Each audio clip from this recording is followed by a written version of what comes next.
Me gani malen ka plateau ta ni wakati na an b'a fɔ aw ɲɛna aw dan se an ka jɛmukan kɔnɔna na jɛmukan min n'an b'aw fɔ ma aw miirina n'o ye opinion de peuple bi ye juma ye bi ye mai kalo tile 2 ye san 2025 an b'a fɔ aw ɲɛna n'an donna nin jɛmukan in kɔnɔna na aw b'a dɔn an bɛ mɔgɔ hakilina cɛfɛnw de ɲini ka na nin jɛmukan in kɔnɔna na juma o juma nɛgɛ ɲɛ 19 wagati aw bɛ nin jɛmukan in aw b'a lajɛ ka bɔ Gani Maliyɛn ka bɔlɔlɔsira bɛɛ lajɛlen kan aw denmuso a n'aw balimamuso ne Ayisa Bintu Keyita ye ale de bɛ jɛmukan in présenté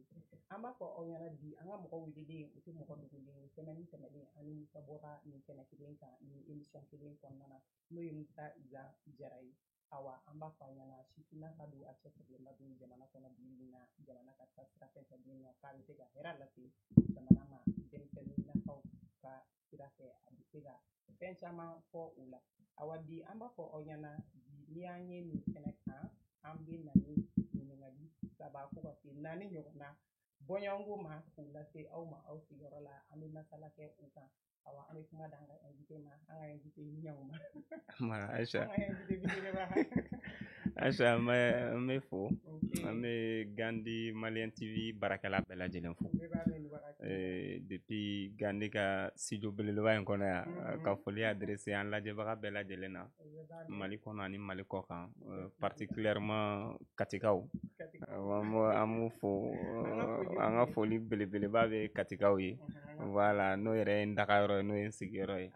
donc an bɛ Malien bɛɛ lajɛlen fo merci bien an bɛ Kati fo an bɛ Kulukoro fo an bɛ Bamako fo an bɛ Malien bɛɛ lajɛlen fo Mali kɔnɔ ani Mali kɔ kan an b'a fɔ nin y'an don kan ye an ka jɛmukan kɔnɔna na aw miirina opinion de peuple bi an bɛna ɲininkali 4 ɲɔgɔn na an b'a kɛ ni an ka invité la bi an ka ɲininkali fɔlɔ ale tɛ tali kɛ dɔwɛrɛ la bɛɛ y'a ye k'a fɔ tile 2 in na an bɛ kuma min na an ka jamana kɔnɔna na o ye concertation nationale et recommandation an ka ɲininkali fɔlɔ bɛ bɛn o ma awa an ka ɲininkali 3nan o tɛ dɔwɛrɛ ye an y'a ye k'a fɔ avril kalo tile 30 burukinakaw bɔra Asadija diɲɛmɔgɔw bɔra ka soutienba ta k'a ɲɛsin Kapɛn Ibrahim Traoré ma n'o bɛnna ni a ka menaces minnu kɛra ka ɲɛsin Burukina jamana ma nin tile 2 in na awa an b'a fɔ a ɲɛna an ka ɲininkali 3nan o tɛ tali kɛ dɔwɛrɛ la an y'a ye k'a fɔ bi bi in na Sénégal jamana pétrole a kunkan bɔra yen a b'a dɔn k'a fɔ ko ni bi jukɔrɔ fɛn kɔni kunkan bɔra jamana kɔnɔ dɔrɔn kuma caman bɛ o cogoya la an y'a ye k'a fɔ Faransikaw fana n'o ye Emmanuel Macron n'a ka mɔgɔw bɛ fɛ k'u sen don o pétrole ko cogoya fana na awa bi an bɛ don an ka jɛmukan kɔnɔ ni ɲininkali fɔlɔ min ye Musa an b'a dɔn k'a fɔ n'an ko concertation nationale et recommandation an y'a ye k'a fɔ maliyɛnw bɛɛ tulo dalen don bi kan an ka ɲininkali ninnu ka a lamɛn ka dɔn k'a fɔ mun yɛrɛ ye concertation ye mun ye recommandation ninnu ye mun yɛrɛ nana ni a kow ye awa maliyɛnw bɛ fɛ bi k'a dɔn mun b'o o ko la o tɛ sɔrɔ yɔrɔ wɛrɛ n'an ka nin jɛmukan in kɛ n'o ye aw miirina ye awa an ka ɲininkali kɛ in bɛ min ni wagati d'accord an bɛ bɛɛ fo je crois juma tɛmɛnen an tun bɛ nin plateau kelen kan yan an y'an da maga point caman na hakilina jagabɔ min kun lancera jamana ɲɛmɔgɔw fɛ n'a phase régionale kun kɛra a phase nationale donc an kun bɛ ka o de makɔnɔ donc phase nationale kɛra n'o ye kalo tile 26 ani 27 ye donc o bɛnna tɛnɛn ani tarata ma recommandation minnu bɔra dugu ma n'o kɛra an ka jamana cɛbɔ duguda minnu bɛ yen n'o ye région baw ye n'o bɛ taa région 19 ka fara Bamako district kan ka fara an ka jamana lasigidenw bɛ diɲɛ fan minnu fɛ n'o ye ambassade ni consulat ye o représentant 43 c'est comme u bɛɛ sigira ka hakilina jagabɔ kɛ fɛn kan hakilina ninnu kan donc hakilina bakuruba minnu tun bɛ yen nɔ ni o bɔra duguma ka yɛlɛn sanfɛ n'a nana discuter phase nationale la an bɛ se k'a fɔ o tun bɛ hakilina belebeleba damadɔ kan fɔlɔ an bɛ se ka tali kɛ jumɛn kan parce que jamana ɲɛmɔgɔ tun ye laɲini de kɛ d'abord il faut que mɔgɔ k'a faamu mun de nana ni sigikakuma ye parce que il y a d'autres qui disent que ni sigikakuma a kun tɛ dɔw bɛ k'a fɔ ko sigikakuma cayara ko nafa t'a la bilen dɔw b'a la k'a fɔ ni mɔgɔ minnu taara kuma ko ils sont pas représentatifs. C'est comme k'u tɛ se ka kuma jamanadenw bɛɛ tɔgɔ la. A kuma cayara. Donc sigi ka kuma ninnu kɔfɛ an y'a ye k'a fɔ minisiri min bɛ an ka jamana cɛbɔli ko ɲɛmɔgɔya kunna n'o yɛrɛ y'an ka premier ministre ye n'an b'a fɔ a ma général Ablaye Maïga. Donc ale de ye premier ministre mais en plus a bɛ ministre de l'administration territoriale ale de b'o fɛnɛ poste kɛ yan'a ka kɛ premier ministre ale de tun b'o jɔyɔrɔ in na. Donc a ka directeur min bɛ yen nɔ n'o ye directeur national de collectivité n'o ye monsieur Jap Tele. Je crois Jap Tele bɔra télé la a ye ɲɛfɔli kɛ a ko ɲani bi kun cɛ ɲani sigi ka kuma in kun cɛ maliyɛn caman ye jalaki ta ka jalaki ɲɛsin ministre ma n'o ye administration territoriale ministre ye k'a yira k'a fɔ ko parti politique min bɛ jamana kɔnɔ parti politique ninnu gafe sɔrɔli d'abord ko gafe sɔrɔli ka nɔgɔn kosɛbɛ. O tɛmɛnen ka bɔ yen nɔ ko parti politique ka ca o tɛmɛnen ka bɔ yen ko parti politique gestion ka gɛlɛn. Donc sariya dun dɔ de bɛ yen sariya min bɛ yen n'a bɛ kuma parti politique ka fonctionnement kan min bɛ kuma parti politique création kan min bɛ kuma parti politique ka jɔyɔrɔ ɲini kan jamana kɔnɔna na n'an b'a fɔ o ma la loi pour la charte politique. O loi in bɛ yen nɔ n'a a loi in sigira san 2005 waati n'o ye 2005 ye. Donc ale bɛ kuma parti politique ninnu kan. Donc ni jamana ɲɛmɔgɔ ko k'a bɛ fɛn o fɛn ta parti politique ko la jamana ɲɛmɔgɔ tɛ se k'a ta a kelen na. Parce que c'est une loi qui protège quand même les partis politiques. Donc assise min kɛra en 2021 assise de y'a yira k'a fɔ sur la refondation. Parce que a b'a faamu k'a fɔ fanga dafiri min kɛra san 2020 kɔnɔ. O fanga dafiri in ni faso jama yɛrɛ ka wulikajɔ de kɛra sababu ye ni fanga dafirila faso jama kun ka laɲini ye jumɛn ye ko ka refondation kɛ. C'est que refondation bɛ sɔrɔ fɛn jumɛn ni jumɛn kan an b'o baara dɔw de kan. C'est que étape dɔw de don an bɔra dɔ la an bɛna dɔ la jɔyɔrɔba dɔ demande ba dɔ kun ye jumɛn ye ko ka armée dɛmɛ. Filanan kun ye jumɛn ye ko ka an ka institution k'o renforcer ko ka kiiri kɔkɔrɔma don ko ka se ka an ka jamana mara cogo ko ka se k'a yɛlɛma. Donc jamana mara ye jɔnw de ta ye mara ɲinina ye jɔnw de ye mara bɛ minnu bɛ jamana mara ni kalafili bɛ kɛ ni jamana mara bɛ kalifa o la o ye politique ɲɛmɔgɔ ye o ye politique siraw ye. Donc olu minnu kun da b'a la ni jamanadenw y'a fɔ k'a fɔ a man ɲi ɲɛsin bɛ kɛ jɔn de ma ɲɛsin bɛ kɛ ministre so dɔ min na o ministre so de ye administration territoriale ye. Donc n'i y'a ta k'a jateminɛ parti 297 lettre cir'u bɛɛ ma ko bon aw ka hakilinata ye jumɛn ye parti ko kan parti aw bɛ fɛ yɛlɛma jumɛn de ka don parti ko kan Mali kɔnɔ kalafili bunakun kan ani jamana ɲɛmɔgɔ yɛrɛ bɛ fɛ ka refondation min kɛ parti politique kan aw ka hakilinata ye jumɛn ye. O kuma sarala politique ɲɛmɔgɔw de la parti 297 parti 137 ɲɔgɔn de sera ka jaabi di tɔw si ma kuma. Donc jamana ɲɛmɔgɔ y'a jateminɛ olu parti politique dɔrɔn tɛ société civile tɔn minnu fana bɛ yen n'u fana bɛ jamana kɔnɔ n'u yɛrɛ reconnu don administration territoriale fɛ donc lettre cir'u bɛɛ ma. Donc minnu ye jaabi di a yira k'a fɔ k'olu jaabi tɛ se ka jamana permettre k'a fɔ k'a bɛ i décider parti politique ka sɔrɔ ce qui a fait que jamana ɲɛmɔgɔ y'a décider ka se ka nin lajɛ ninnu kɛ région kɔnɔ ka n'a kuncɛ Bamako. Donc o de lajɛ kɔnɔna na recommandation belebeleba minnu bɔra la o de ko ka parti politique ci o y'a belebeleba dɔ ye. Belebeleba dɔ wɛrɛ jumɛn ye ko su an ka fanga kɔrɔlen binnen ninnu olu ka waati la an kun ye sariya dɔ sigi n'o kun ye ko fanga sinamaw tɔn ko ka ɲɛmɔgɔ dɔ sigi o la n'a bɛ fɔ o ma ko chef de file de l'opposition ko k'o sigi wa a bɛ entretenir à peu près ni $500,000 ɲɔgɔnna de san kɔnɔna na 500 millions o de kun y'a ka budget de fonctionnement ye san kɔnɔ ka se ka fanga labɛn ka fanga kɛlɛ. C'est comme an yɛrɛ bɛ wari don a la a k'an yɛrɛ kɛlɛ quoi a bɛ fɔ ten quoi. Donc o tɛmɛnen ka bɔ yen wari min bɛ di partout ma n'a bɛ fɔ o ma ko subvention des partis politiques ko k'o fɛnɛ bɔ yen k'o ci ka bɔ yen musaka min bɛ di k'a di parti politiques ma donc o musaka ko fɛnɛ jamanadenw y'a laɲini ko k'o fɛnɛ jɔ o jɔ ka bɔ yen donc o tɛmɛnen ka bɔ yen jamanadenw ko ka charte kura de créer charte kura de sɛbɛn charte kɔrɔlen bɛ a ma fɔ ko k'a réviser dɛ ko ka charte kura de sɛbɛn donc ka se ka condition fɛnɛ kɛ condition minnu kolo ka gɛlɛn kosɛbɛ qui va pas permettre à tout le monde ka parti créer donc recommandation belebeleba minnu bɔra a kɔnɔ o kɔrɔ ye donc ko kun cɛra tarata araba n'o ye conseil des ministres ye jamana ɲɛmɔgɔ y'a décider conseil des ministres la ko loi min bɛ yen n'a bɛ partout lakana ko loi ko o abrogera c'est comme o loi in o wulila ka bɔ yen donc Jabtile ka kuma la n'o ye directeur national de collectivité ye ale y'a yira an na téléjournal la k'a fɔ la loi a été abrogée mais cela n'engendrera pas la dissolution des partis politiques c'est comme a tɛ partout ci mais on a compris que le gouvernement va faire une appliquer de façon intelligente et d'une stratégie vraiment bien planifiée et bien saine. Donc, oui, du meni,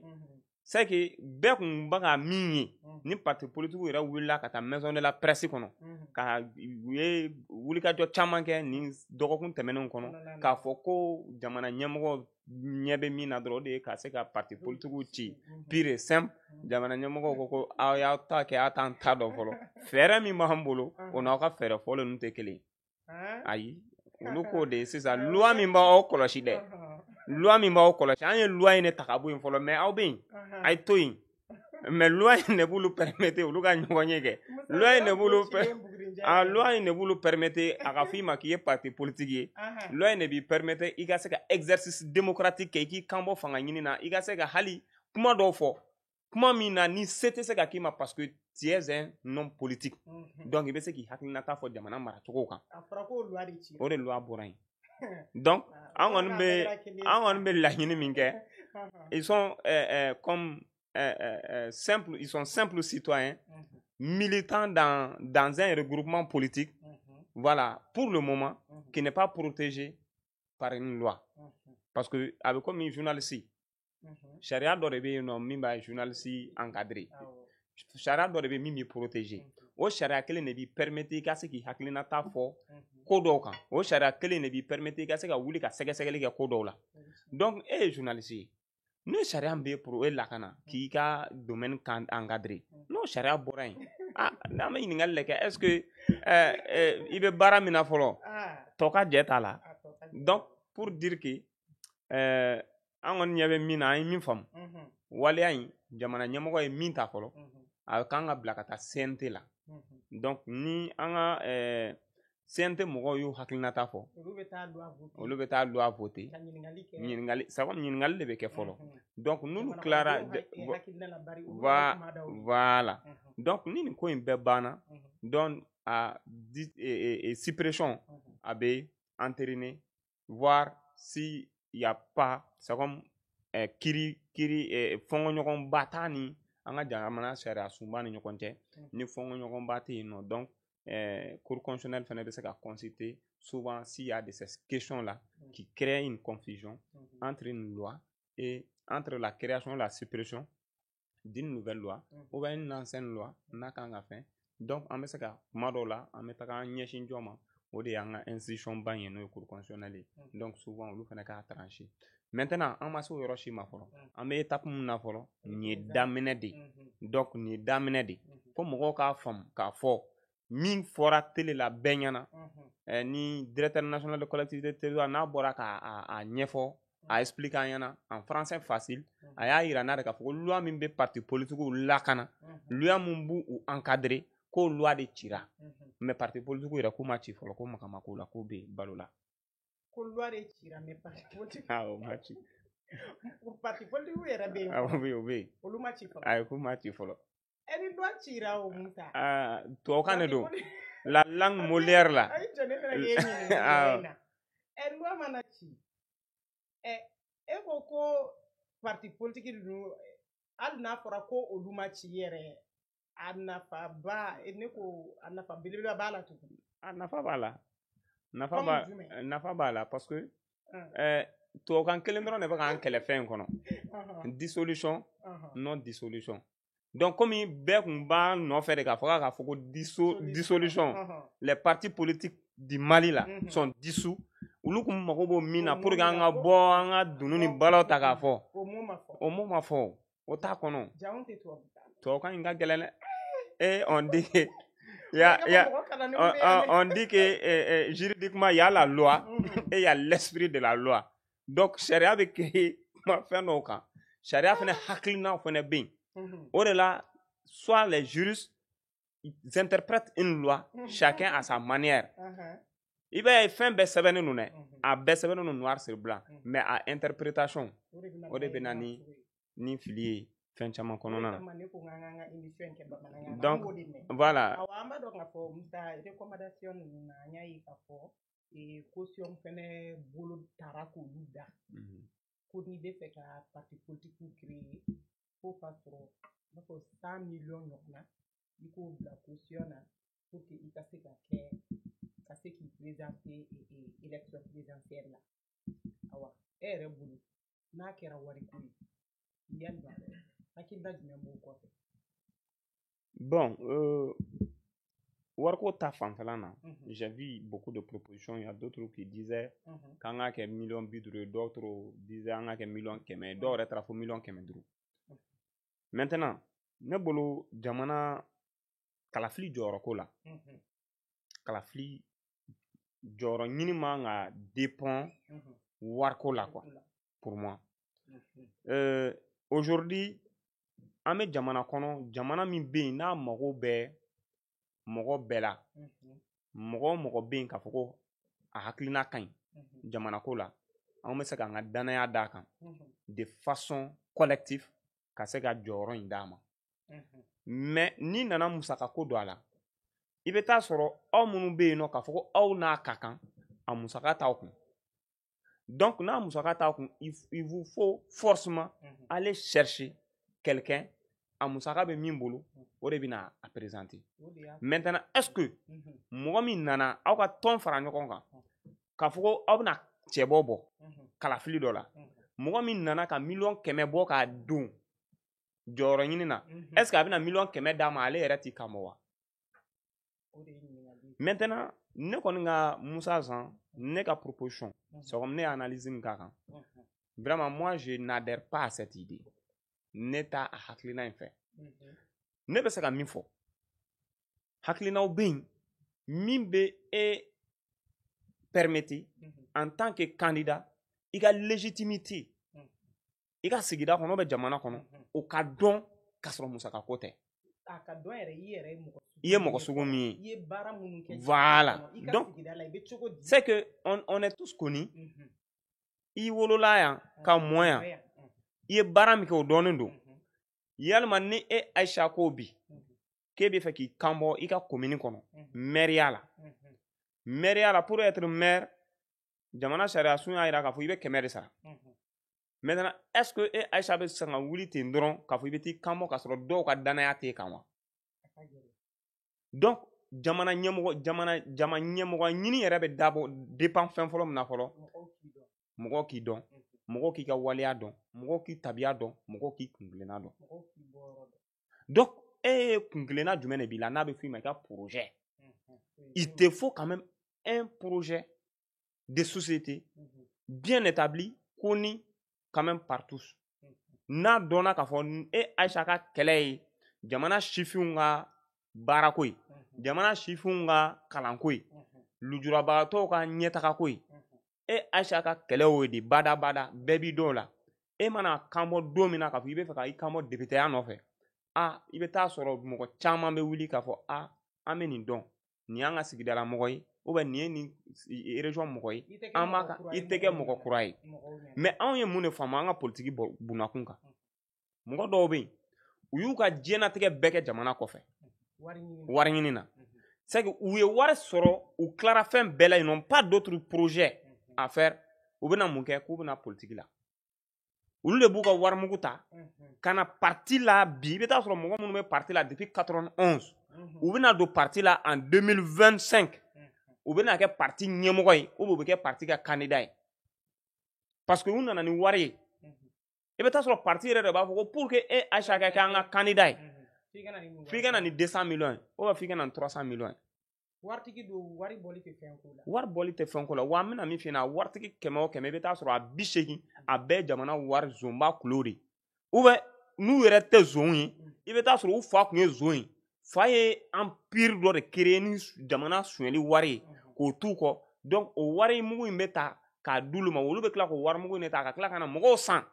ka tila ka jamana mara ne ye 500 millions bɔ en parlons sérieusement et Aïcha ka 500 millions bɔ k'a kɛ président ye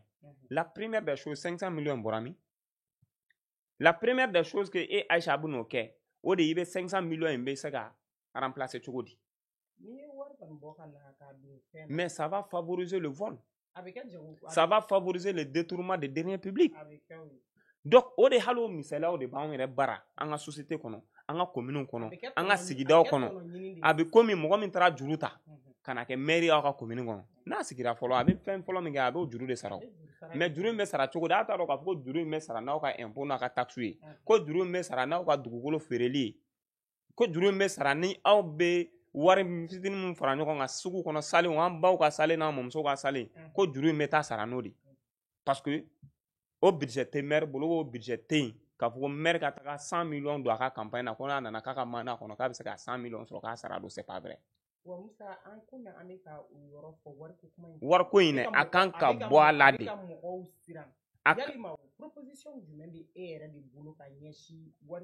d'abord proposition caman de bɛ yen proposition caman de bɛ yen d'abord Mali tɛ région 19 yan an ka fɔ ko Aïcha pour que i ka kɛ président ye jamana Mali kɔnɔ il te faut la signature d'1 million de Maliens pétition pétition de bɛ kɛ quoi fo Malien million 1 parce que i bɛ taa sɔrɔ maa million 8 tɛ kalafili kɛ maa million 1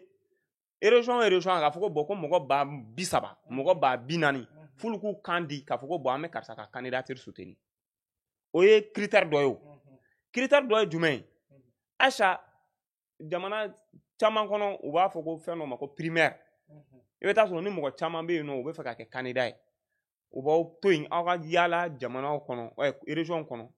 o kɔfɛ région kɔnɔ mɔgɔw bɛ fara ɲɔgɔn kan u ka sigidaw kɔnɔ ka kalafili dɔ kɛ a bɛ fɔ o ma ko primaire aw yɛrɛ dama ni ɲɔgɔn cɛ o bɛ se ka kɛ pour que e Aïcha n'o y'a sɔrɔ aw ka parti kɔnɔ aw mɔgɔ 5 bɛ yen ou bien mɔgɔ 10 bɛ yen aw bɛɛ bɛ fɛ ka kɛ parti candidat ye ka cɛ bɔ ye donc u b'a to yen fɔlɔ parti kɔnɔ mɔgɔw de k'a kala fili aw ni ɲɔgɔn cɛ fɔlɔ parti yɛrɛ kɔnɔna na a bɛ fɔ o de ma primaire donc mɔgɔw de danaya dɔ de kan donc ni bɛɛ sababu aw mɔgɔ 10 bɛ se ka bɔ candidat la sisan aw ka parti kɔnɔ n'aw mɔgɔ 10 bɔra sisan ni kalafili kɛra mɔgɔ 9 in bɛɛ bɛ bin e kelen bɛ kɛ candidat yɛrɛ tɔ ninnu fana wajibiyalen don ka tugu i kan k'i soutenir u bɛ campagne k'i ye fo ka fɔ ko élection kɛra donc o ye dɔ ye dɔ fana ye jumɛn ye Aïcha an bɛ se ka a danganiya fana k'a fɔ jamana kɔnɔ pour que i ka kɛ maire ye président de la république ye an k'a fɔ au minimum i ka kɛ parti politique la n'i tɛ parti politique la n'i ye candidat indépendant ye donc fo jamana marabaga c'est comme dugutigiw maire gouverneur fo o mɔgɔ hakɛ dɔ fana ka sɔn ka bolonɔ bila kɛ gafe la k'a fɔ an sɔnna karisa ka candidat ma o ni jamanadenw ka pétition tɛ kelen dɛ o ye jamana fana kelen bɛ ka danaya ta k'a di mɔgɔ minnu kan k'a daminɛ an ka dugutigilakaw la fɔlɔ ka se an ka mairelakaw ma ka se fo an ka députelakaw ma ou bien ka se fo an ka fɛn ma a bɛ komi jamana dɔw la pour être candidat il te faut quand même la signature d'un tiers des députés de l'Assemblée nationale c'est comme an ka bulonma kɔnɔ o mɔgɔw donc olu ka signature ni mɔgɔ 150 bɛ yen ou bien ni mɔgɔ 200 député ye mɔgɔ 300 i bɛ taa sɔrɔ u b'a fɔ un tiers donc mɔgɔ 100 ɲɔgɔn ka se ka a ka kan d'i ma ka fɔ bon an sɔnna i ka kan fɛn ma donc o ɲɔgɔnna a ɲɔgɔnna ka ca qui est différent d'aller voilà k'a fɔ an ka taga miliyɔn caman de ɲini k'a fɔ k'an bɛn'o fara ɲɔgɔn kan ne yɛrɛ parce que a bɛ kɛ tɔnsigi de kɛ donc an bɛna min f'i ɲɛna et le pouvoir sera géré par une sorte d'oligarchie c'est comme ni wari t'i kun dɔrɔn i da tɛ jamana marako la wa réseau min bɛna noyau min bɛna créer o waritigiw fɛ o noyau en tant que olu bolo bɛ jamana wari fɛnɛ la k'a gérer ils préparent leur succession et tɛna na se ka don a don o fɛn kɔnɔ donc pour moi wariko in vraiment an ka possibilité wɛrɛ ɲini an ka wariko in ta an ko o bɔ a la an ka baara kɛ ni mɔgɔ min bɛ fɛ ka na an mara an ka baara kɛ n'a tigi ka hakilina ye a bɛ ka na projet min yira an na a bɛ ka min défend k'a fɔ ni n kɛra président ye n bɛna nin de kɛ n bɛ nin yɛlɛma in de don jamana kɔnɔ donc an ka baara kɛ n'o ye an ka wariko an k'o bila kɛrɛfɛ. Awa an bɛ na recommandation kɔnɔna na halisa an b'a fɔ an y'a tilala ka a fɔ ko ka san 5 d'an ka président ma ko san 5 in yɛrɛ a kɔfɛ a bɛ se ka renouveler cogo yalima hakilina jumɛn bɛ e la ka ɲɛsin o ma komi an y'a ye Mali a bɛ AES jɛkulu kɔnɔ Mali ni Burkina ni Niger an y'a ye k'a fɔ Burkina ni Niger o président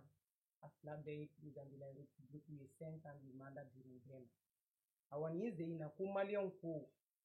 ko ka san 5 di président ma k'a kɛ président de la République ye k'a bɛ se ka renouveler ni san 5 tɛmɛna tuguni awa hakilina jumɛn bɛ e la ka ɲɛsin o ma. D'abord, Aïcha, moi j'aimerais faire comprendre les Maliens. Ne yɛrɛ ka denmisɛnnin hakilina la bi mɔgɔ minnu bɛ k'a fɔ san 5 ko président de la République ko il faut que an t'a fɛ a man d'an ye an b'a kɛlɛ il faut que u k'u bila logique dɔ de kɔnɔ k'a fɔ Mali tɛ a kelen ka wuli a kelen kama na bilen quoi Mali ta ka wuli a yɛrɛ kelen kama na bilen quoi c'est comme ni ko Mali kelen dɔrɔn bi i bɛ jugement dɔw ta i b'o ɲɛsin an ka marabagaw ma o ye parce que jamana a kelen don a rattachelen tɛ foyi la a bɛ ka baara kɛ ni principe dɔw ye mais n'i ko Mali mais bi depuis ninnu sigira u ye logique dɔ de ta k'a don refondation kɔnɔna na k'a yira k'a fɔ bɛɛ la d'abord anw bɛ structure dɔw kɔnɔ ni jamana yɛrɛ kɛra ni an ka jamana ɲɛmɔgɔ dɔw kɛra o structure père fondateur ye n'i ye OIA ta n'a yɛlɛmana ka kɛ Union africaine n'i ye CEDEAO ta d'abord UEMOA an bɛ nin tɔn minnu kɔnɔ an ka jamana ɲɛmɔgɔ dɔw kɛra nin pionniers baw de ye a sigili kan a création kan san 40 parce que n'i ye CEDEAO initiative ta depuis 1974 ka na an bɛ se k'o bila san 40 jati kɔnɔ san 40 mara fɛn o fɛn la n'a ma min na s'i ma fo gɛlɛya i kan k'i sigi k'i réfléchir est-ce que n kan ka to nin kɔnɔ donc an ka jamana ɲɛmɔgɔ ninnu nalen Mali Burkina Niger u y'a faamu k'a fɔ gɛlɛya dɔ b'an kan bɛɛ y'a fɔ an ka gɛlɛya dɔrɔn tɛ quoi n'o ye démocratie ye gɛlɛya dɔ fɛnɛ b'an kan ni an b'a dɔn k'a fɔ n'o ye jatigɛwalew ka gɛlɛya ye est-ce que ni gɛlɛya fila conjuguées c'est comme bɛɛ y'a fɔ an ka o crise parce que les défis démocratiques n'i ko k'i b'a ta de 1991 ka na bila sisan na jamana in saba bɛɛ b'o de kɔnɔna na n'o ye Mali ye n'o ye Burkina n'o ye Niger ye Mali ni Burkina ni Niger fɛnɛ frappelen don par une autre chose qui est la crise sécuritaire n'o ye on fait face à une terroriste quand même qui dit pas son nom et on fait face à une guerre aussi asymétrique parce que i b'a fɔ k'i bɛ kɛlɛ kɛ jugu kan i bɛ jugu min bɔ yɔrɔ dɔ i b'a bɔ sira dɔ wa i b'a dɔn k'a fɔ jugu bɛ nin yɔrɔ kelen de la an bɛ wuli n b'a kɛlɛ donc on a présentement un destin commun donc an b'o de kɛlɛ an bɛ fɛ ka b'o de kɔnɔ donc ils ont décidé à ce que anw bɛ tɔnba minnu kɔnɔ n'o tɔnba ninnu ma se ka dɛmɛ lase an ma ni anw ye baɲumankɛ tɔn minnu fana wele ka na fara an kan n'olu ma se ka dɛmɛ k'an ye an yɛrɛ k'a lajɛ an ka fara ɲɔgɔn kan an ka sort décider an bɛ se ka wuli an kamana cogo min na voir la création de l'AES et n'i ye AES document ta a chapitre laban bɛ mun fɔ AIS aboutissement bɛ se ka kɛ mun ye k'a bɛ se ka abouti fédéralisme na. Donc la création d'une fédération entre les 3 États et voir d'autres États qui vont désirer vraiment de regagner l'esprit de l'AIS ou bien le projet de l'AIS. Donc bara min daminɛ au temps kɔnɔ i bɛ ka na ni o baara de et baara in bɛ ka concrétiser. Il faut imaginer de la création à maintenant AIS sera ka baara minnu kɛ. D'abord Assimi kɛra président a yirala k'a fɔ ko présidence tournante don. O tɛmɛnen ka bɔ yen i y'a ye k'a fɔ Mali sɔrɔsiw bɔra yan ka taga intervention kɛ fo Burkina territoire kan. Mali sɔrɔsiw bɔra u bɛ taa intervention kɛ fo Niger territoire kan. Niger bɛ na intervention kɛ yan. I y'a ye k'a fɔ Aïcha o don citerne 40 bɔra Niger ka don escorté par l'armée de l'AIS. Kana don fo Gao parce qu'on a connu une crise de carburant dans cette zone. Donc pour moi au Doranté, un ministère des Affaires étrangères ou Barak et Nyokon fait. Nous, les Nations Unies, qui ont communiqué conjointement de que sommet qui entre la RSI et l'AIS. Donc, min kono, ulu baka mi ka fo Sandourou Assimi, Sandourou président de la République. Ulu bo logique de kono ka fo Assimi ne peut pas demeurer président, il peut pas demeurer dans une transition. Il faut reconnaître que nous sommes dans une transition. Transition Maban. Et on a fixé une durée de la transition. A durée bana a irala ka fo bon on me ka mi la yini mun ke la yini mun masaka sabati ni time kono amina doni farakan pour que la yini mun masaka sabati. Donc en mot de autant qu'on a. Maintenant Sandourou, est-ce que Sandourou c'est pour seulement le Mali ou c'est pour l'AIS? Donc Burkina n'a pas parti politique ou Burkina beaucoup jugé sur la base d'une refondation. Niger pareil, le Mali a entamé un projet de refondation et la restructuration des partis politiques. Donc, est-ce que à esprit de Mali d'Orone Kawa ou c'est dans l'esprit de l'AIS? Donc, en bas bleu les 2 autres présidents ou t'a confirmé là.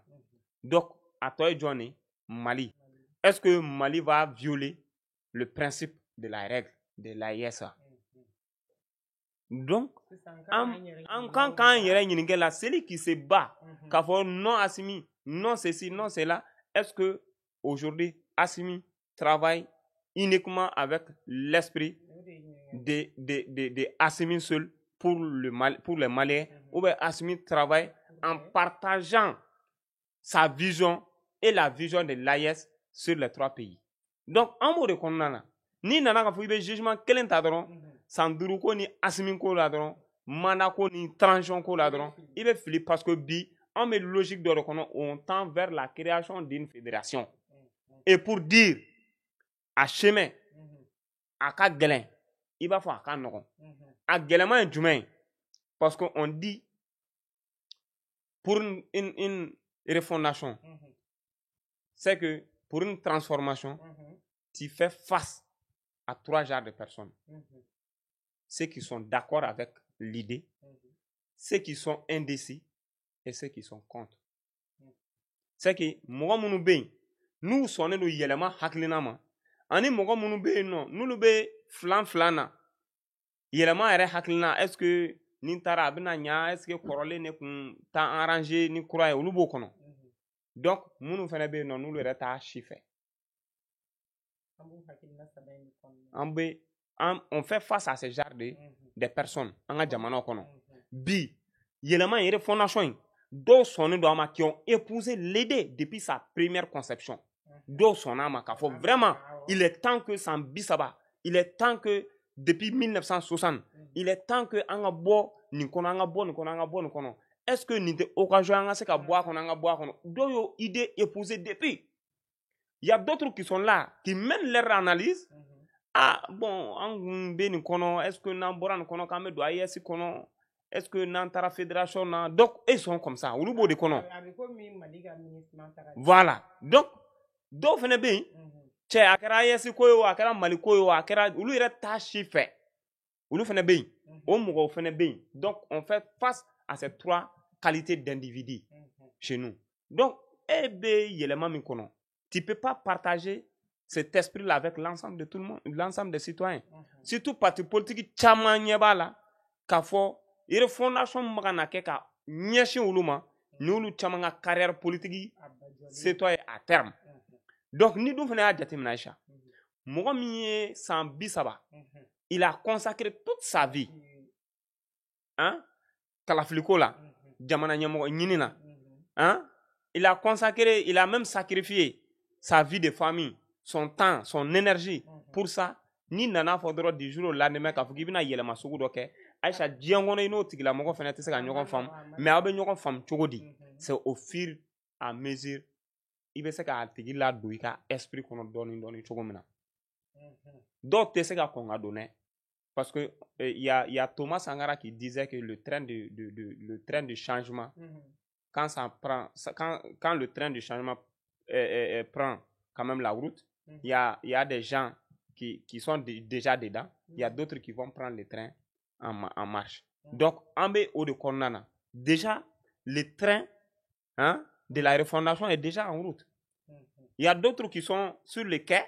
d'autres gares, ils sont arrêtés sur le quai, ou le terrain il se peut que derrière un wagon ou quoi. Mais, autant bali qu'on ne peut pas aller ensemble. On peut aller ensemble. Ou le baka mifo. Ou par de vérité do bolo. Mais en fait be logique m kono. Anga logique te dron maliko dron yo. Anga logique te dron ayasiko yo. Anga logique ye même répression maka ke dian moko kan ka nyashin ama. Est-ce que amaka munu ke depuis 1960 kana blasi sana ni an yɛrɛ ka halala wari t'an bolo n'an ka dunta kɛmɛ o kɛmɛ i bɛ taa sɔrɔ 60 ani kɔ o bɛ bɔ kɔfɛ ka don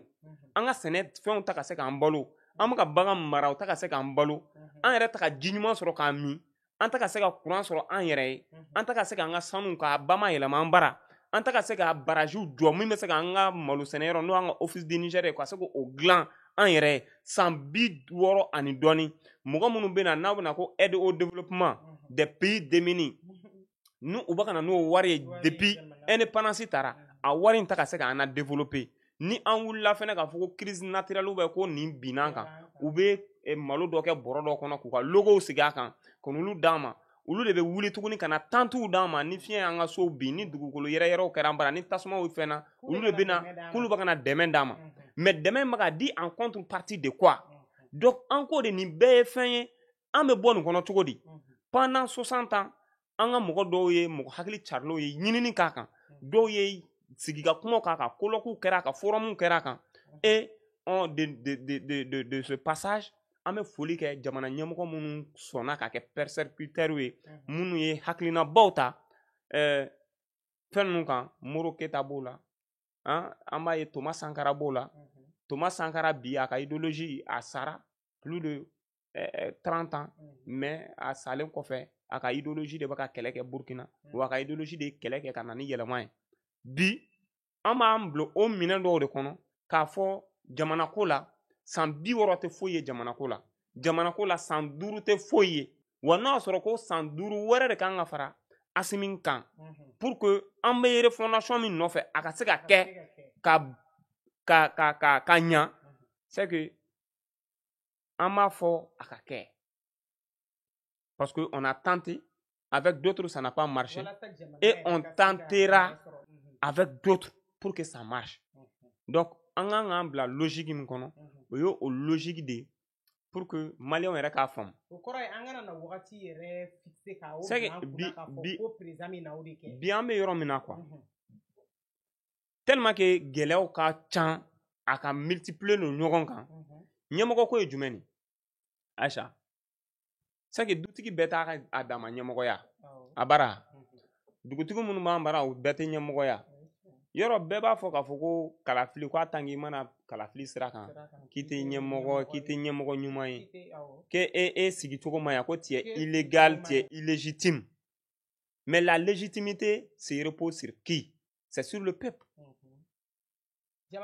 jamanadenw de kan maintenant jamana kɔnɔdenw de fana ka volonté dɔ exprimer k'a fɔ ko ka nin kɛ minnu ko k'a fɔ ko mɔgɔ minnu t'u sigi CCB kɔnɔ mɔgɔ minnu kumana région kɔnɔ qui ne sont pas représentatifs mais aw bɛ ka mɔgɔ minnu fana fɔ k'a fɔ ko c'est des représentants mɔgɔ joli de y'u sigi dɛ légal des représentants légaux dans les communes hein dans les assemblées donc mɔgɔ joli de y'u sigi Mali yɛrɛ bɛɛ kɔnɔ Mali yɛrɛ fonctionnaire ye mɔgɔ joli ye qui travaille au nom de tous les Maliens Mali ministre ye mɔgɔ joli ye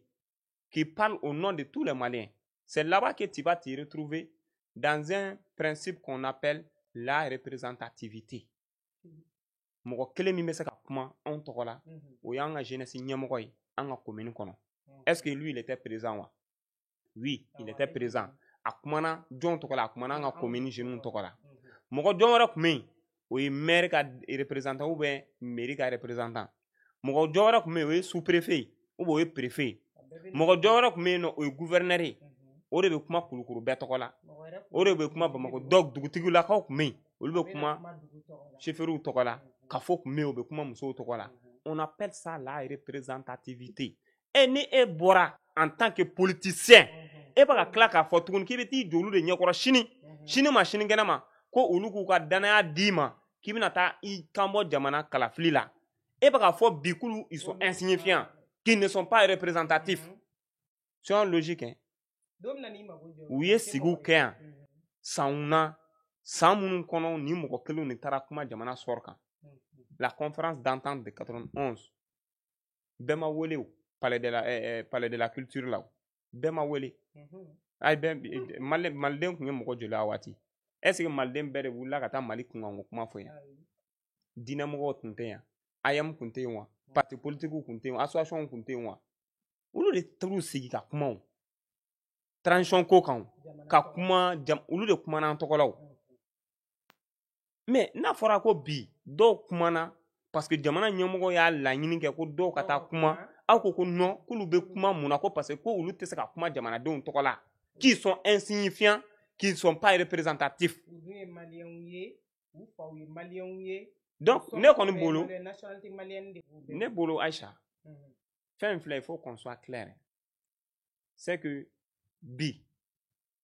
que certains gens acceptent k'a fɔ bi an bɛ logique min kɔnɔ logique i bɛ se ka fɔ majɛ dɔw b'a la mais logique in avancera ka se hakɛ min ma i tɛ se ka foyi yɛlɛma a kɔnɔ bilen il y a mɔgɔ minnu tun bɛ ka AES ko kɛlɛ l'autre jour lors d'un forum Macky Sall a parlé sur l'AES il a dit que mɔgɔ bɛ yen k'u bɛ ka kuma l'AES c'est une réalité et l'AES doit être considéré aujourd'hui. Mais Moussa, Macky Sall kan communiquer non discours de don. E ko o kunbɛ wa e mɔgɔ min ye san 10 ɲɔgɔnna kɛ fanga la. N bɛna min f'i ɲɛna. Système kelen min bɛ ka kɛlɛ. Ne bɛna min. I yɛrɛ b'a dɔn k'o ye tiɲɛ ou bien a kan de tun bɛ jugu la. Ne bɛna min f'i ɲɛna. An ka jamana ɲɛmɔgɔ ninnu les démocrates. C'est que avec l'Occident Aïcha ne ye kuma dɔ fɔ yan nɔ n ka lajɛ tɛmɛnen na an ka kuma sigi tɛmɛnen na n ko fɛn dɔ de bɛ Mali an ka jamana marabaga kɔrɔ ninnu ni Faransi cɛ c'est une histoire profonde a bɛ komi waati min na tubabuw tun b'an bara yan ni tubabuw de tun ye commandants ye préfets ye ni tubabuw de tun ye gouverneurs ye o waati Aïcha mɔgɔ dɔw de tun bɛ tubabuw kɛ kɛrɛfɛ dɛ o de tun bɛ farafin anw yɛrɛ balimaw dɔw de tun bɛ farafin tubabuw kɛrɛfɛ minnu tun b'an minɛ k'a di tubabuw ma minnu tun bɛ k'an cɛla n'an ye fɛɛrɛ fɛn fɛn kun tigɛ k'an bɛ wuli tubabuw kama olu de tun bɛ taa fɔ tubabuw ɲɛna k'a fɔ n'an ma wuli karisalakaw bɛ fɛ ka nin kɛ tan farafin kɔkɔ lakɛw n bɛna min f'i ɲɛna tubabu jɔn minnu y'o kɛ o tubabu jɔn kelenw dɛ olu denw fana de caman kɛra jamana maralaw ye an donna indépendance kɔnɔ waati min na olu denw fana de caman bɛ yen minnu sen don faw sen da yɔrɔ la hali bi olu sɔnnen don k'u kuru tubabuw kɔrɔ k'u sen don kɔ la ka se k'u sago k'u la o ye tubabu jɔnw de ye an tɛ se k'o falen o u y'an faw janfa u y'an mɔkɛw janfa n'an n'olu denw fana bɛnna ɲɔgɔn ma même génération n'olu ko k'u bɛ jamana janfa an faw ye kɛlɛ min kɛ pour se libérer d'eux la an b'o kɛlɛ de kɛ pour nous libérer d'eux an tɛ se k'a fɔ ko u t'a kɛ parce que a b'u jeune de la awɔ donc yɛlɛma min don quoi olu k'a b'u jeune de la hali olu denw an mɔdenw n'olu mɔdenw bɛ kɛlɛ kɛ yan parce que u b'a ɲini cogo sugu bɛɛ la anw bɛ ka indépendance min ɲini dɛ an ka jamanaw ye olu b'a ɲini cogo sugu la pour que an ka se ka to ni étape kelen de la an kana na yɛlɛma quoi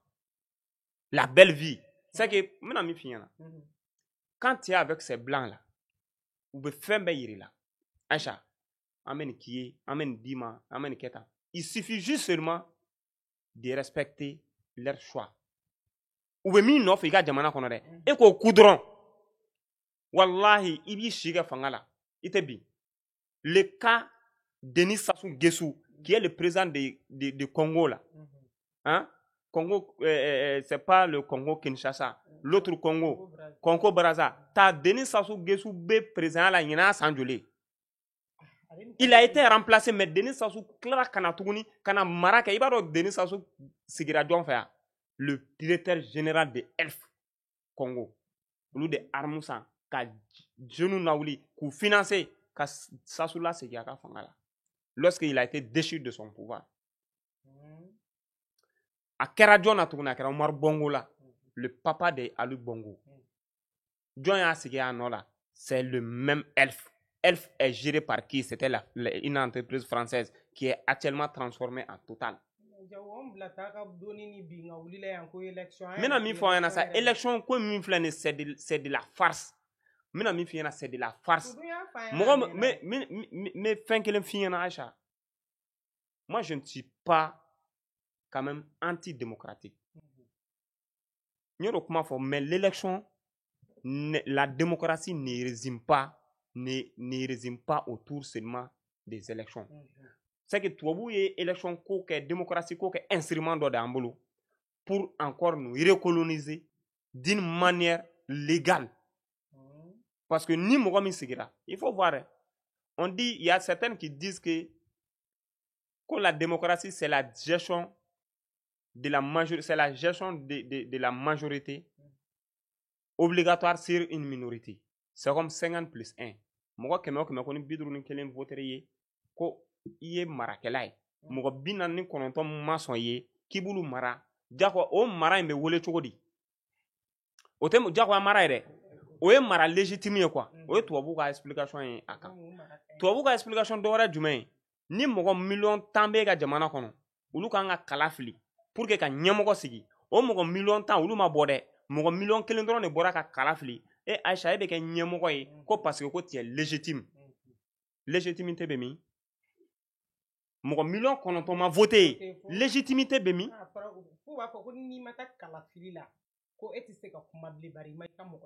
donc il faut voir est-ce que an bɛ ka min fɔ réellement nin bɛɛ de tɛ crise in kɔnɔ min kɛlen bɛ ka danaya bɔ jamanadenw ni jamana marabagaw ni ɲɔgɔn cɛ politique sira kan min kɛlen bɛ k'a to ni gɛlɛya donnen don hali o politique mɔgɔw la n'u tɛ se ka mɔgɔ labɔ bilen k'u kungo défend n'u tɛ se ka mɔgɔw fara ɲɔgɔn kan bilen k'u ka idéologie défend an y'a ye yan jamanaw kɔnɔ jamana minnu la ni kalafili sira kan mɔgɔw de wari b'u kun ka mɔgɔ dɔ sugandi k'a tigi ka k'u ka candidat ye ka tila ka wari sara tuguni k'a ka campagne wari sara a ka campagne financer an y'o ye yan donc pour moi là an bɛ ka minnu fɔ c'est que chacun aille chercher vraiment les vraies histoires de la démocratie des élections de multipartisme donc an bɛna don réforme kura min kɔnɔ dɛ pour que proposition kura min na kɛ a ka kɛ proposition ɲumanw ye dans 5 ans dans 10 ans dans 20 ans dans 30 ans min bɛ jamana nafa et transition jamjan o transition surumani o De Gaulle ye san joli kɛ transition na Allemands ye san joli kɛ transition na Américains ye san joli kɛ transition na donc anw bolo bi jamana président minnu fana bɛ yan Paul Biya filɛ nin ye a bɛ san joli la bi Cameroun kunna Faure Gnassingbé filɛ nin ye Togo kunna il a même changé la constitution k'a fɔ bilen ko kalafili tɛ k'u baara bilen ko ka président sigi ko le régime est devenu régime parlementaire ko député de bɛ président sigi u baara o ma kɛ yan an m'o si fɔ koyi wa an ma maga o si la an ka gafew kɔnɔ an sɔnna k'a fɔ ko bɛɛ y'a fanga ye k'a bɛ to yen a jɔnsen bɛ to yen wa a tabiyaw bɛ to yen donc mais gɛlɛya min b'a kɔnɔ k'an k'o gɛlɛya de bɔ yen an b'o de dilan ɲɔgɔn fɛ mais ne bolo o tɛ kojugu ye k'a fɔ ko o bɛna kɛ nin kumaba ye ala sɔnna ma faamuyali sɔrɔ la an b'a fɔ ɲɛna an bɛ aw miirina émission de kɔnɔ an bɛ aw miirina jɛmukan kɔnɔna na n'a bɛ f'o ma ko opinion du peuple awa halisa an bɛ an ka jɛmukan kɔnɔna na Musa an bɛna ɲininkali filanan na awa an bɛ taa Burukina jamana na Burukina jamana n'o bɛnna avril kalo tile 30 ma an y'a ye k'a fɔ Burukina jamana dɔrɔn tɛ diɲɛ jamana bɛɛ bɔra ko an y'a ye k'a fɔ ko général dɔ bɔra n'o ye général américain dɔ ye ko ka Burkina président k'a menacer fa tilala ka kumaw fɔ ni diɲɛ mɔgɔw yɛrɛ kɛlen bɛ ka wuli bi k'u jɔ k'a fɔ ko AES olu bɛ a kɛlɛ la bi ja n'i ko ko AES bi bi in na i ko tiɲɛ de an yɛrɛ y'o dɔn tile 2 in de la bɛɛ wulilen don k'i jɔ continent tɛ yen nɔ dɛ k'a daminɛ diɲɛ bɛɛ denmisɛnnin ko t'a la mɔgɔkɔrɔba ko t'a la bɛɛ de kɛlen don ka wuli bi k'i jɔ bi ko AES sabula coup d'état min tun kɛtɔ kun don Burukina jamana na n'a ma se ka ɲɛ ni Burukinabew bɔra k'u b'u ka président fɛ wa u b'a soutenir awa an b'a fɔ nin ɲɛna hakilina jumɛn bɛ i la ka ɲɛsin o ma an y'a ye k'a fɔ ko Mikael Laguille n'o ye général dɔ ye n'a bɛ bɔ Amérique jamana na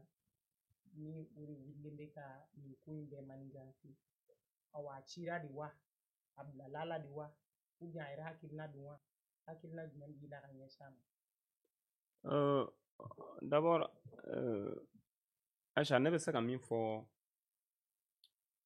général ka sortie kan sortie in kɛra min a kɛra Côte d'Ivoire il est qui il est le chef militaire de Africom Africom ye mun ye Africom ye Américain ka tɔn ye tɔn min bɛ yen nɔ ko a ɲɛsinnen don farafinna jatigɛ wale kɛlɛliw kama mais tɔn in yɛrɛ bɛ yen ni a sigikun ye anw kama ye n'a siège bɛ Allemagne a siège t'anw bara yan munna a ye déclaration in kɛ fɛnɛ k'i to jamana na jamana min ni Burkina bɛ frontière bɔ jamana min bɛ yen ni siɲɛ caman ni capitaine Ibrahim Boubacar Traoré b'a a bolo ɲɛsin a jamana k'a fɔ ko jamana ɲɛmɔgɔw ani jamana in mɔgɔ dɔw bɛ yen k'u bɛ fɛ ka Burkina fanga dafiri e k'e ko k'a fɔ ko jatigɛ wale caman bɛ ka kɛ Burkina dugukolo yɔrɔ caman ko a jatigɛ wale mɔgɔw fɛnɛ logelen don dagalen don o jamana in de kɔnɔ donc pour te dire ni jamana ninnu parce que mɔgɔ ma min faamu il faut que n'a bɛ diɲɛ fɛn fɛn kɛ il faut remonter un peu dans l'histoire de ces dirigeants ou bien de ces pays jamana in marabaga fɔlɔw tun ye jɔn ye an bɛ min fɔ Félix Houphouët-Boigny n'i bɔra Houphouët ni jɔn ye mara kɛ ka tugu ɲɔgɔn na i bɛ taa Umaru Bongo b'o kɔnɔ i bɛ taga Sénégal Sénégalɛw ka président fɔlɔ ale b'o kɔnɔ ninnu de ye fɛɛrɛ kɛ ka an ka jamanaw sigi u sen tabara kɔnɔ au profit des intérêts français c'est comme ni tun ye Afrique centrale ta le point focal France-Afrique c'était Omar Bongo en Afrique centrale Gabon jamana président le point focal France-Afrique Afrique de l'Ouest c'était Houphouët-Boigny Afrique de l'Ouest là donc olu ye ne Côte d'Ivoire jamana président donc u ye ni jamana ninnu kɛ i b'a fɔ ko point de départ pour aller conquérir vers les autres pays c'est comme tubabuw bɛna waati min na même exploration n'an bara c'est comme ka na waati min na ils ont découvert k'a fɔ ko dugukolo dɔ bɛ yan ko mɔgɔ dɔw bɛ yan waati min na u bɛ na u donna da dɔw de fɛ u donna da ninnu fɛ u nana u ni dɔw ye bɛnkan dɔw kɛ ka sigi yen ka temps dɔ kɛ ka sɔrɔ ka segin ka taga ka na colonisation de kɛ awɔ donc bi olu ka protéger de bɛ fanga la Alassane est qui Alassane est qui Alassane c'est le protégé de Houphouët Houphouët de Alassane bɔ k'a wele ka na kɛ ministre ye ka na ko na fara an kan i k'an ka jamana an ka fara ɲɔgɔn kan an ka économie redresser an ka nin kɛ tan an ka nin kɛ tan bi ni o kɛra tubabu ka point de chute pour venir déstabiliser l'AES parce que moi, on va faire IB. Ce n'est pas la personne de IB qui est visée, mais c'est l'AIS qui est visée. Ni Magara IB là, il Magara AIS de là. Et bi, en termes de charisme, ma popularité forte, mais les 3 dirigeants de l'AIS, quand tu prends parmi ces 3, le plus charismatique, c'est IB. Bi, quand tu prends l'esprit de la révolution, celui qui incarne même l'esprit de Thomas Sankara, celui qui éveille à travers ses propos révolutionnaires, levé de conscience, c'est que oui Johnny, oui Ibedi. Ibe ka sorti au sorti ta depuis que Ibe sigira nyemwala aka sorti au sorti, tu apprends quelque chose avec lui. Wa Ibe ka boli au boli, tu sens que qui fait pas des sorties banales, des sorties hasardeuses. Ibe ka fa be bo a boku ne la wa be bo a boku mala ka se ka kuma ba o de fo. O de la ne rek me nyere ni wati mina anana un jeune, il est très jeune, parmi ces 3. Il n'a même pas 40 ans d'abord. Très jeune. Kaye propos mbwa dakono. Nera kumba yere ngo mena ngo depuis be wolula ngo baka ni kala ne kewa.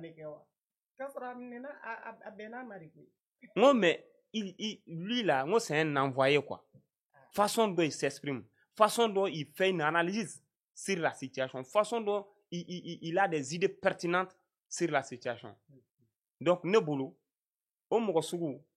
d'abord, où est mon effort? Djakulu, là, quand tu veux abattre la masse, il va essayer de faire des Kongolo Fra. Où est Kongolo Mene? Donc, Nyo Mene, il va Jama Tobe Jense, où est Jama Tobe Sran, ils vont reculer. Donc, sur les 3, quand je n'ai pas dit que c'est IB qui incarne le leadership aujourd'hui de l'AIS, mais IB, c'est le noyau, la plaque tournante de l'AIS parce que, en termes de communication, c'est lui qui est le plus, je peux dire que il est plus visible que les autres. Minami Fiana, documentaire, témoignage d'Oye, sur les 4 coins du monde entier, avant la marche, Moura Mounou exprimé pour leur soutien à IB, des personnalités, des députés sud-africains, des députés haïtiens, des ministres haïtiens, au niveau de Venezuela, en Allemagne, en Italie, à Paris. Donc, Iba et Kafo, africanité, Afrique exprimée Moura, la libération de l'Afrique à Moura, tient au dessous là, au Moura Bé, Oula, Koujo, pour défendre IB. Et pour te dire, les propos même de ce général-là, je peux dire que ça a suscité quand même un engouement. C'est comme ça a fait renaître encore le fibre patriotique chez les Africains et chez les Afro-Américains, les Latino-Américains, africains. Donc, il va y bédé parce qu'il est choqué. On ne peut pas s'attendre pendant 4 ans, on va faire me construire, on va marcher, on va faire dynamique, on va faire un avocat au élan cassé parce que c'est une menace pour nous. Et lui-même, les Afro-Américains là, les Afro-Américains, munu ye marake, ou bien munu ni mara sur la nyokona, iba chamanga propos taka jatimine. A chamambe non, ils ont des propos radicalistes envers les Noirs américains. Parce que vous va faire tout les gens les cafés au lait. Ulu chamambe, ulu yere bané no farafun nani tuabu golo diamant. Et pourtant les métis, on m'a fait les gens les couleurs café au lait. Ulu de ban chama baneno parce que pardon mina mi fiena ou chama be no ou ka histoire fene na ya histoire remonter ou chama be no c'est des fils des blancs ou c'est comme toi bou ye den soro farafi muso munu fait han n'u kun u ka serviteuse minnu fɛ u ka sow kɔnɔ n'u m'u denw reconi ou bien u dɔw denw bilara u n'u baw gɛnna olu denw caman de filɛ nin ye bi manamanakan fɔ la bi an ma alors que ils ont été déportés u faw u mɔkɛw déportera de k'u kɛ bateau kɔnɔ k'u siri yan i b'a fɔ bagan minnu sara u y'olu fili kɔgɔji la minnu ɲɛnama sera u t'olu de bila foro kɔnɔ olu minnu bilara foro kɔnɔ olu fana dɔw kɛra tubabu jɔnw ye donc u musow tubabu kun b'u mago ɲɛ o musow la n'importe comment ɲani aw ka na ko o revendication n'o revanche kɛ aw bɛna fɔ k'a b'an minɛ k'a di o tubabuw ma donc o den sugu dɔ de filɛ nin ye wa an tɛ jigin a la an b'a dɔn fana a ka liti a tɛna abouti parce que a bɛ ka min créer anw bara Afrique yan nɔ ça va nous donner plus de force plus de poids à défendre nos dirigeants et nos présidents contre leur ingérence. An b'a fɔ ko nin y'a ye an bɛ ka taa an ka jɛmukan kuncɛyɔrɔ ma Musa an b'a fɔ bi kɛra kuma yɛrɛ de ye bi kɛra baro yɛrɛ de ye hali n'a sɔrɔ an da ma se ka maga an ka thème kelen na n'o ye Sénégal jamana olu ka pétrole ko kuma Musa a bɛɛ y'o faransi kelen yɛrɛ i tɛ dagoya ye fila ko la an ka foli kɛ k'a kuncɛ. Bon n tɛ fɛ k'an da mun ko la fɔlɔ parce que pétrole ko in i y'a ye Jeune Afrique ye article dɔ bɔ o don ko les djihadistes menacent voilà parce que entre les trois frontières Mali Sénégal voilà ko djihadistes est-ce que u ka donc cela sous-entend quelque chose Jeune Afrique tɛ foyi fɔ k'a sɔrɔ u tɛ fɛ ka fɛn dɔ dɔn donc maintenant an bɛ se ka a bila thème wɛrɛ kɔnɔ u bɛ fɛ ka ko dɔ de wuli Sénégal mais je sais que les deux jeunes leaders là qui sont là-bas ils sont aussi prévoyants ou fana bɛ se ka fɛn caman ko caman natɔ ye vu que Sonko fana ka kɛlɛ ye farafinna surtout an bɛ se ka an ka wari créer cogo min na ale yɛrɛ kɛlen bɛ ka wariko in ta k'a da nin kan kosɛbɛ donc o tɛ faransi Ousmane Sonko donc ale o tɛ faransi arrangé an ka bɔ CFA ko in na u nana CFA bɔ yen ko an ka na ni ECO ye ani Alassane Dramane ka ko don o ECO in an t'a dɔn fɛn min don mais an kɔni tɛna don an bɛ tila k'an da don a la mais ECO ko in an tɛ don a da fɛ merci beaucoup bon o kɔni ka an lajɛbaga bɛɛ lajɛlen fo Aïcha foli belebeleba ye e yɛrɛ ta ye an ka technicien Ibra donc an b'a fo Gandi Malien TV a yɛrɛ ɲɛmɔgɔya so tigi n'o ye Gandi an ka cɛba don fɛnɛ donc an b'a yɛrɛ fɛnɛ fo mais particulièrement aussi Meissa Diawara n'o ye général ye donc ni n yɛrɛ ka président fɛnɛ don voilà n b'a fɛnɛ fo nin kɛnɛ kan an b'an lajɛbaga bɛɛ lajɛlen fo merci beaucoup. Awa an b'a fɔ aw ɲɛna bi ni an ka jɛmukan ni y'a kuncɛlen ye an ka foli bɛ aw ye Mali kɔnɔ ani Mali kɔ kan awa ni fili min yer'a la o y'anw yɛrɛ ka fili ye anw sigikun ye aw kunnafoni ɲuman n'a teliman k'a lase aw ma k'aw to aw sigiyɔrɔ la awa an b'a fɔ a k'an bɛn vendredi wɛrɛ nin kɛnɛ kelen kan an n'aw denmuso an n'aw bamuso n'o ye Aïcha Bintu ye n bɛ n masa bɛɛ lajɛlen fo awa n bɛ n bɔyɔrɔ bɛɛ lajɛlen mɔgɔ fo n bɛ ɲɔrɔnkaw fo n bɛ kitakaw fo n bɛ bamakokaw yɛrɛ fɛnɛ fo awa an b'an ka Ibra fo n'o y'an ka technicien waraba ye a k'an bɛn